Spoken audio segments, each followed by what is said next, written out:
mga bagay tungkol kay Jesus na Nazareno na isang propeta. Okay? Walang Diyos na nakalagay dyan. Na isang propeta. Makapangyarihan sa gawa at salita sa harap ng Diyos. Sa harap daw ng Diyos. Ibig sabihin, meron pang ibang Diyos. Ilan ang Diyos mo ngayon, kuya? Isa. Ilan kaya ang Diyos dito? Isa. Ngayon, kung Diyos mo si Jesus, Jesus, Diyos, sa harap ni Jesus, may Diyos pa ulit. Ilan ang Diyos? Isa. Di ba magulo? 1 plus 1, isa?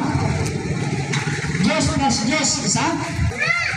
Jesus, Diyos, at Diyos sa harap ni Jesus. Isa o dalawa? Kasi kung gamitin mo yung addition, dalawa.